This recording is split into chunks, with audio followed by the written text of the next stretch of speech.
Muibi, gue pengen cerita tentang perempuan. Kita sebut aja namanya Fania. Fania ini tuh umurnya 25 tahun. Jadi dia ini tuh terpaksa mudik lebih awal 2 minggu sebelum puasa, bareng sama bapaknya naik motor. Berdua doang nih. Mereka berangkat dari sore. Perjalanannya tuh dari Pekalongan ke Yogyakarta. Sebenarnya Fania tuh udah ngerasa gak enak gitu, kayak feeling gitu loh kalau ini tuh kayak gak enak deh. Tapi dia tuh gak berani bilang ke bapaknya. Sepanjang perjalanan sempet tuh Fania sama bapaknya, motornya itu tuh bocor bannya. Jadi terpaksa buat berhenti nyari tambal ban. Begitu udah selesai nambel, mereka lanjutlah jalan lagi. Dan sekitar pukul 9, mereka masuk ke wilayah Al-Seroban. Pas masuk ke daerah situ, beberapa kali Fania tuh merinding. Terus dia doa-doa aja lah di situ. Sedangkan bapaknya tuh masih bawa motor dengan tenang. Nah, satu persatu di malam itu tuh kendaraan kayak ngeduluin motor mereka terus. Sampai akhirnya makin lama tuh makin sepi jalan yang dilewatin sama si Fania dan bapaknya. Sampai akhirnya udah sejam lewat, mereka nemuin keramaian nih. Nah, di situ tuh kayak Fania udah mulai lapar juga karena perjalanan udah jauh juga kan.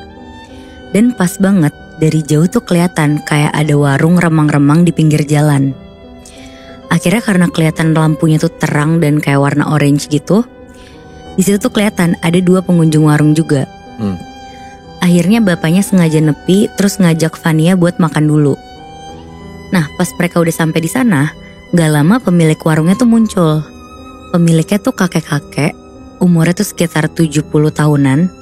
Dan dia tuh kayak pakai sarung sama kaos coklat muda dan peci. Terus bapaknya Fania tuh nanya, "Assalamualaikum, ada makanan apa pak sama minuman?" Kakek itu tuh ngejawab singkat banget, "Waalaikumsalam, ada gorengan, teh, kopi." Sambil beberapa kali tuh ngelirik ke 2 pelanggan yang datang juga selain Fania sama bapaknya. Terus si bapaknya ini tuh bilang, "Saya pesan 1 kopi dan 1 teh anget ya pak. Kalau ada nasi seperti orang itu kita juga mau. Tapi kalau habis gorengan juga gak apa-apa." Akhirnya si kakek itu tuh langsung masuk ke warung dan gak lama tuh bawa nampan yang isinya tuh pesanannya bapaknya Fania. Fania di situ sempet nengok ke arah 2 orang yang ada di situ. Terus tiba-tiba dia tuh merinding banget. Akhirnya gak lama si 2 orang itu tuh berdiri, terus bayar ke kakek penjual ini, terus langsung pergi gitu aja. Fania ngeliat ke arah bapaknya nih, kayak pengen ngisyaratin kayak ada keganjilan yang dia rasain gitu loh. Tapi bapaknya nih gak nengok-nengok ke arah si Fania. Akhirnya bapaknya tuh minum kopi, tapi gak habis. Sedangkan si Fania tuh bener-bener gak nyentuh makanan atau minuman depannya dia sama sekali. Di situ kakek pemilik warungnya tuh bilang, "Dimakan saja Ndu, kalau lapar jangan ditahan. Maaf kakek cuma bisa nyajiin itu, nasinya udah habis." Terus si Fania tuh kayak kehipnotis gitu loh Muibi. Seketika tuh dia langsung minum teh angetnya dan makan gorengan itu. Soalnya tadi kan si kakeknya ngomongnya cuma singkat kan. Terus tiba-tiba kayak langsung ngomong banyak gitu. Iya benar. Nah, abis itu si bapaknya Fania nih langsung ngabisin lah semua makanannya. Terus langsung lah selesai mereka makan minum, bayar ke si kakek ini sambil bapaknya tuh nanyain arah. Akhirnya si kakek itu nunjukin arah sambil ngasih pesan, "Nak, jangan berhenti lagi ya di jalan. Lurus aja, nanti belok kanan, ada jalan turunan dan mulai masuk ke desa warga. Pokoknya kalau ngelihat apapun jangan berhenti lagi." Di situ bapaknya Fania tuh ngangguk sama pesan si kakek itu kan. Terus lanjut, akhirnya bapaknya sama Fania lanjutin perjalanannya. Si bapaknya ini tuh sempat nengok ke spion, ngelihat ke arah warung kakek tadi. Tapi aneh banget Muibi, yang kelihatan tuh cuma gelap gitu di kaca spion motornya. Nah, gak ada lampu remang-remang sama sekali yang warung tadi itu. Akhirnya si bapaknya langsung istighfar dalam hati gitu. Terus dia langsung ngerasa kayak udah mulai gak enak kan. Dan dia sambil ngelanjutin perjalanan sesuai pesan si kakek itu. 5 menit kemudian, bapaknya Fania tuh ngeliat 2 orang yang tadi di warung lagi duduk di pinggir jalan sambil kayak ngelambai-lambain tangan ke arah motor bapaknya. Tapi untungnya si bapaknya ini tuh inget sama perkataan kakek tadi. Bapaknya gak berhenti sama sekali, motor tetap jalan.